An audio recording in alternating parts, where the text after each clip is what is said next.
We're Good morning, everybody. It's Friday, so it's Bite Size Business Live podcast with Jenni Walke. That's me from Elephant in the Room Consulting, and my digital BFF, Kylie Mowbray-Allen from Hello Media. How are you today, Kylie? I'm great, thanks, Jenni. How are you? I am amazing. It's the first month back of a brand new year. How are you feeling?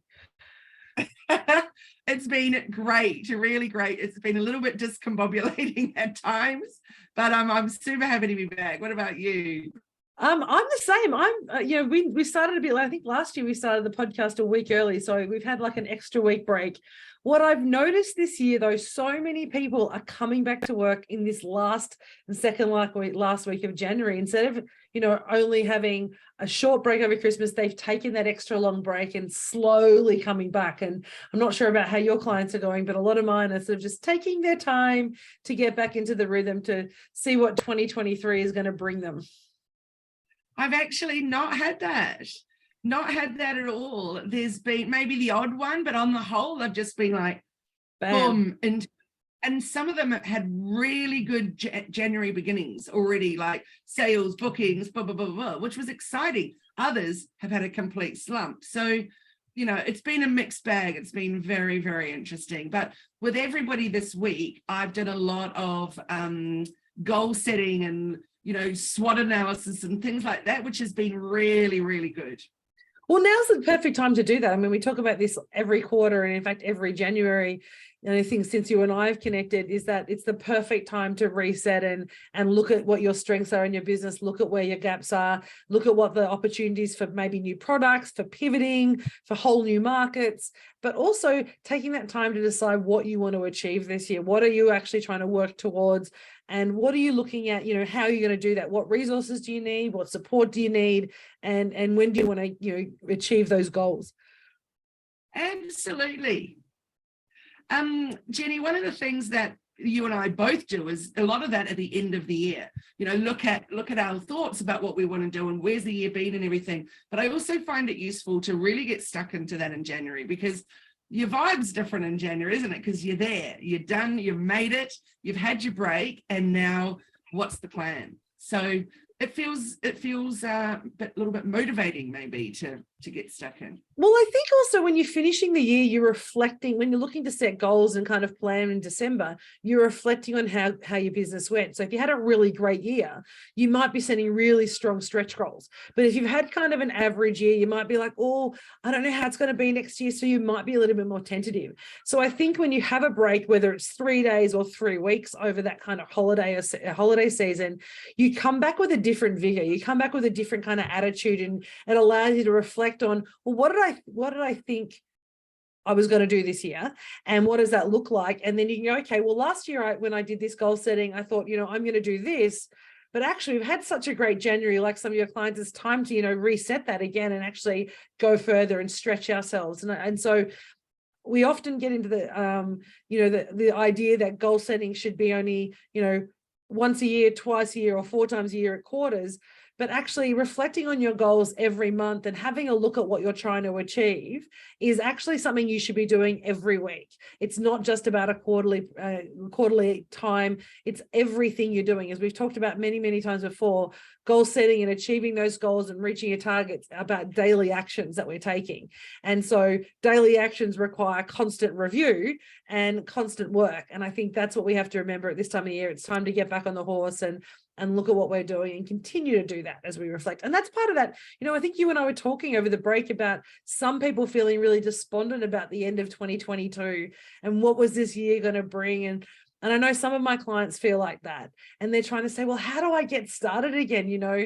Are we in COVID? Are we out of COVID? There's no lockdown and there's no mandatory masks, but what is the world we're living in? It's so different to what it was a year ago.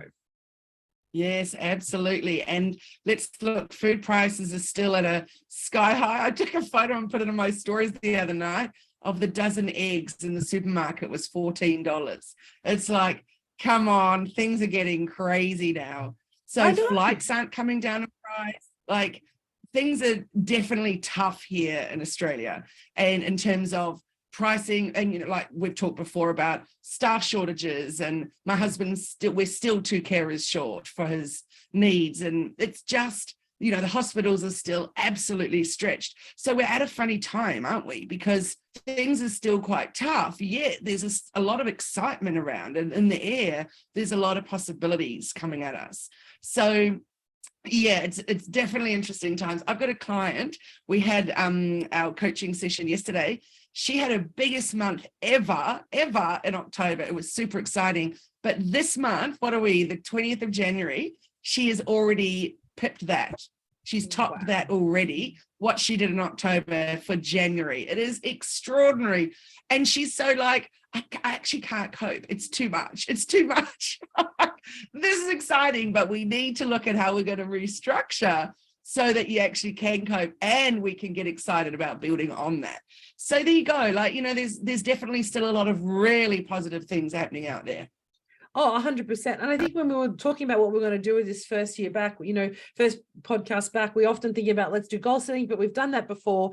And I think that idea of like, how do we get re-engaged in our business? But just generally, I think whether you're feeling despondent, whether you're having the best month you've ever had, engagement is such an important thing, because there's so many aspects to engagement. There's how do we engage with our customers or potential customers? How do we make sure we're still engaging on social media, and which is what you and your team are doing? How do we make sure that we ourselves are still engaged in the day-to-day activities of the business, and our team are still working towards and feel part of that team and all engaged? So this idea of engagement, which we often just focus on customer engagement, has so many other aspects that I think is so important for us to kind of have a chat about today. Yes, I think it's a fabulous topic. I really do. I think that I was just discussing with my team yesterday, and about how do we reach out to those that have just kind of been there and kind of dwindled off, and say, hey, do you want to come back into the fold? There's new stuff to learn, et cetera, et cetera. And there'll be a lot of people like that. It's like, how do you re-engage those people that have tootled off, and that they still need support, et cetera? And it's the same whether you're an e-commerce business. How do you re-engage with those people? If they've bought once, maybe bought twice, entice them to keep coming back, again and again. So yeah, it's important. And of course, engaging on social media, because I took a total digital detox. I just had enough. So I even had my phone in another room, so I wasn't even tempted at any time. And it was so good. I absolutely love the break. I've got at least 6 reels needing to be done, sitting in the back of my mind, of things that I've done, over the last month, and haven't done them because I just didn't feel like it. So I've got to re-engage my brain and also re-engage my attitude, I think, to really get going full steam ahead. And I think that's also, if you think about how we're feeling, exactly the same. I had 3 weeks with no technology. I was banned from my office by my partner. And so I could look at my phone occasionally, and I think I had 2 1.5-hour break times that I was allowed in my office to do some critical work, but the rest of the time I was banned. So there is that. If we're feeling like we've got this separation, or we have to re-engage ourselves, imagine how our customers feel about us. And I think this is such a great opportunity to say, well, our customers have probably had a very similar experience in their life. They may have taken some time off and done a digital detox. They may have kind of taken a break from scrolling through social media. So if they're coming back to us now in January, what are we going to do to make sure that they're going to stick with us? What are we going to do to make sure that our posts and reels and stories really resonate with them and what they're looking for in this need? So what advice are you giving your clients in relation to that? Fresh, something fresh, not the same old, because things change and we need to keep changing with it. So I hate doing lives, which is funny because hello, we're live right now, but I don't hate that. What I hate is those unscripted, put the camera up on your phone and boom, go live. So it's just not my thing. So in fact, I went, okay, I know I still need to do more me talking video content. So I'm going to do something else. So I just do it using an app for that. And then we can put the correct subtitles on and stuff, because I can't bear it when you do a live and they don't even have, because, I wear hearing aids, I need to lip read. So when they don't even have any kind of captioning or anything on it. I'm like, come on. So I found this great app that does that for me, and I'm like, yay, so I can put them up, which is cool. So there you go. That's some fresh new styles of content. So I think that's the important thing, is don't just be caught in a rut with your same strategy, your same, every Monday I post a quote, or every Wednesday I do a story about my new product, or whatever it is. Like, do something fresh, mix it up. I love that idea of fresh, because I know when Instagram moved to stories and then moved to reels, and the way reels now interact on Instagram really does make that fresh. And I did 3 reels, I think, or stories over the break. That was the only thing I did, because I had my phone, and my partner's looking at me going, "You're doing reels? What is this?" And it's different for me because it's normally my team that does that. But it's also given me a little bit of a spark, because I was like, I can do this. And I'm not very great at it. If you see the reels, please love them, because, for me, they're not my normal jam, and my team normally do the amazing reels for Elephant in the Room. But it's that idea. I love that idea of fresh, because fresh can mean so many different things, can't it? We were talking brand refresh. I know there's a client of mine or a colleague of mine who has a beautiful earrings business, and they sent an email out saying, "We were gone for a little while, but we've just done a refresh. Click here to see our new website and to see that we're kind of changing things up." So they went silent just for a couple of weeks so they could actually have that kind of relaunch and that kind of celebration, if you like, to say, hey, we're back. But I love that fresh. What's another idea? So we've got, something fresh ideas. Do something that you haven't actually done before or resisted. Lives are definitely one of our things. What's another January's a good time. January's a good time to get brave and try something new. Well, we did new branding. So we've got new fonts for our brand. I launched our new website on the weekend, and there's many pages that aren't finished and not perfect, but I knew if I didn't press publish, I was going to be another 6 months, because we just get caught up in all the other work. And I was like, no, just press publish. So that was good. I was happy that I did that. And, as I said, it's not perfect, but done is better than perfect. So as we talked many times before about accessibility, so I made sure that everything was black, not gray. So in our whole brand kit, we've changed to black from gray, et cetera, et cetera. So I've been, towards the end of last year, I wrote this really big blog about accessible marketing. So if there was going to be one thing that as a business you were going to take on this year that was something new and fresh, it would be to look at accessible marketing. So Google and Meta, so Facebook and Instagram, YouTube's already doing it, but Google and Meta are really, really pushing this now. So you will be rewarded for accessible content. So that's a really important one. So if this is the year for change in terms of that, it's time to get going with that. So yeah, really important. While we're on the topic though of, being fresh and everything, I think it's really important, and we could have this as a whole topic for next week, but the absolute buzz going on about chatbot, ChatGPT, etc. It's mind-blowing, people's excitement over it. And all I can say is huge warnings. Huge warnings.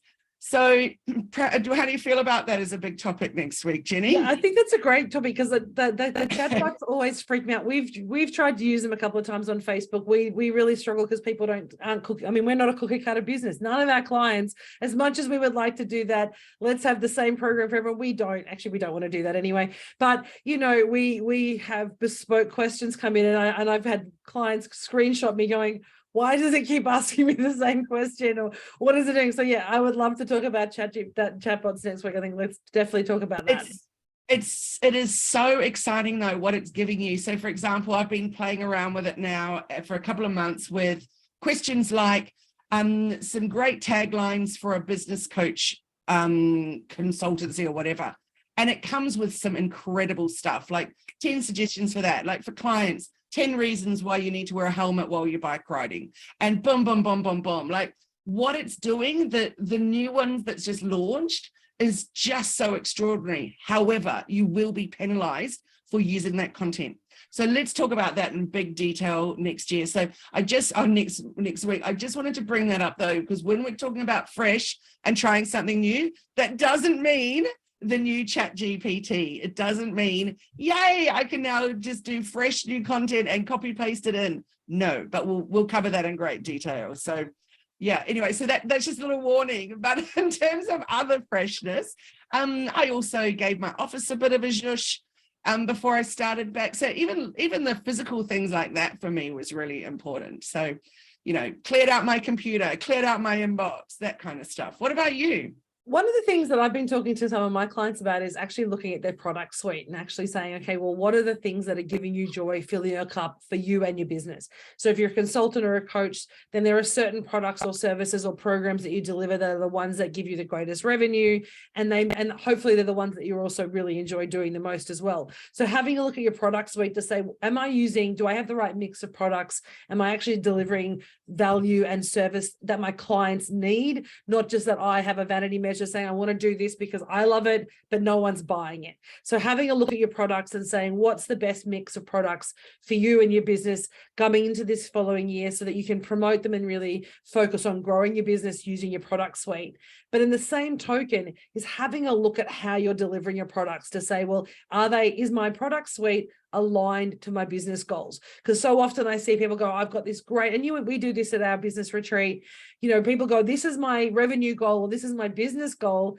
And then they've got a product that requires them to sell 5 million of them in order to achieve that goal, right? So is your product suite and is your product and services and your pricing models and business model going to enable you to actually achieve your goals? And so actually just sitting down and having that conversation is a really simple way to get re-engaged with your business. Because if you can see that you can reach your revenue goals in, you know, a quarter of the amount of time than you were because you've just tweaked something in your product model, that's going to give you motivation to be like, cool, I'm going to focus on that. And now I've got this time and I can do something else. Or alternatively, you realize, like I said, you're overworking in one area and it's not giving you the return. Maybe it's time to change. It's a really good way to re-engage with your customers, but also with your business model.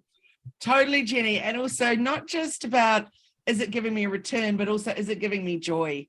Because a few of my clients are definitely finding some of their stuff isn't bringing them joy. So I'm like, and yet it might be the one that brings them the money. So we've really got to look at that and look at what is that big BHAG though for down the track, and is clearing this out now going to help you get that, or do you need to stick with it for another year? You know, so yeah, there's lots of things to look at like that. And we've just done that ourselves. So I've just over the break, and actually the first week back, we've got my amazing niece Theora is joining our team to help with some admin and support on some of the bigger consulting projects that we're doing. And so her and our team sat down with Macy and Kelsey, and we went through and said, well, what is the product we want to focus on? Let's actually do a little bit of a product and client audit to say, where do we want to play? What does that look like? And we made a really, we've made a hard decision about which way we want to go in terms of what products, what services, how we want to show up in the world. But since doing that was like 3 weeks ago, maybe not even 2 weeks ago, we've actually given space in the business, and there's a couple of clients who were kind of floating around the wings that I thought were going to come, who literally have converted this week.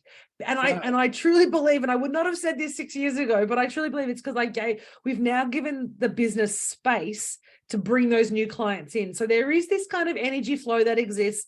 And if you're full of stuff that's blocking your energy, whether it's because it's sucking your time in the wrong way, or it's not giving you that return, letting it go actually makes space for new opportunities. And that's happening this week. We had this beautiful client that we were talking to off the back of our trip last year to the US.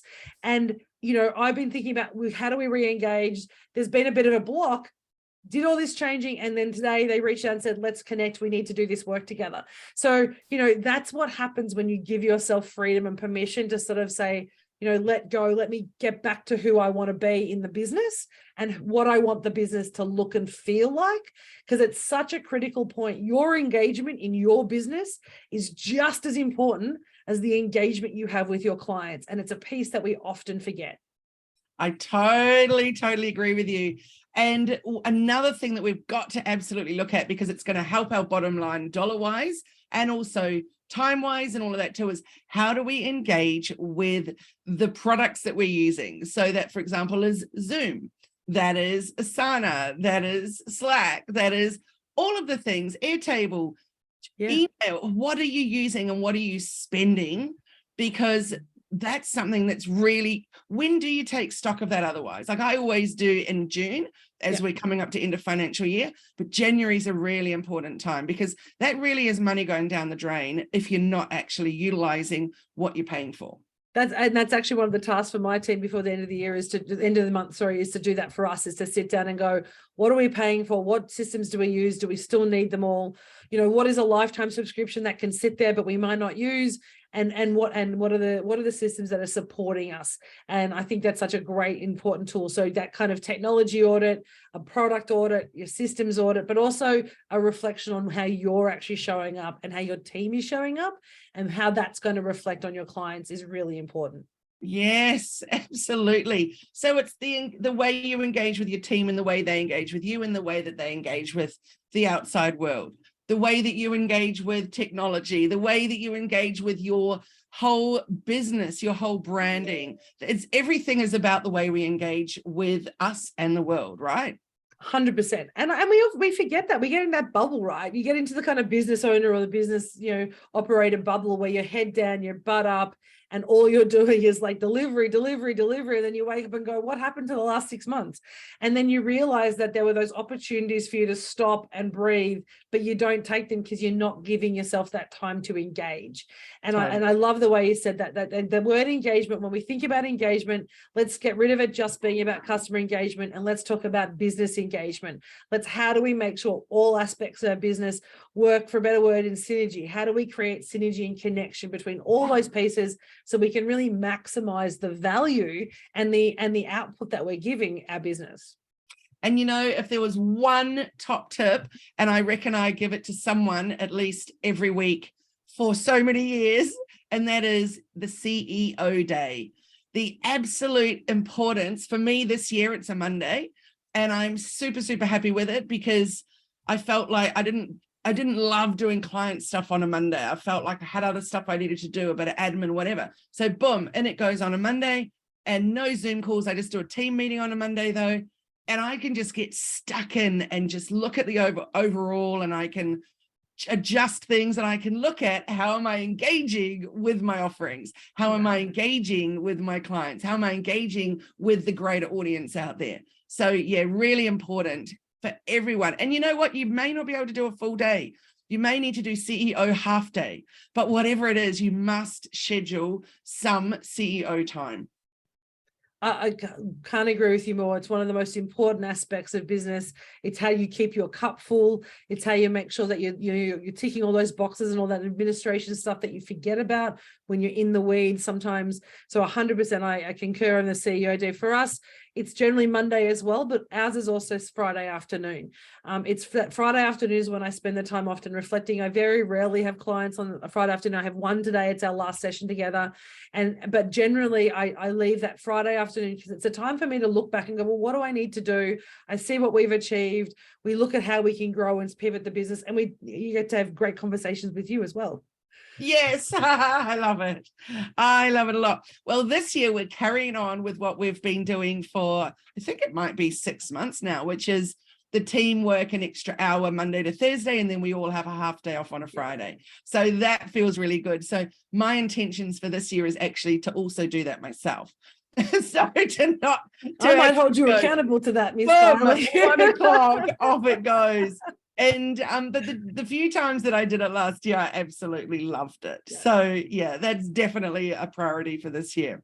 Definitely. So I'm looking forward to next week talking with you about chatbots and chat GPT and all that kind of stuff. I think it's a really, really important and incredibly timely right now to discuss the nitty-gritties of that. So yeah, and so good to talk to you, Jenni. I've missed our time together, but it has been great when we got a chance to catch up in person. That was it has been amazing. And so thank you for everyone for listening to this episode of Bite Size Business Live podcast. We're here to serve you and provide you tips to grow your business and build that dream business that you're wanting. Be sure to subscribe and follow us so you don't miss any of our future episodes on our podcast and on our YouTube channels. Cool. Thanks again, and see you next time. Thanks, everyone. Have a great day. Thanks.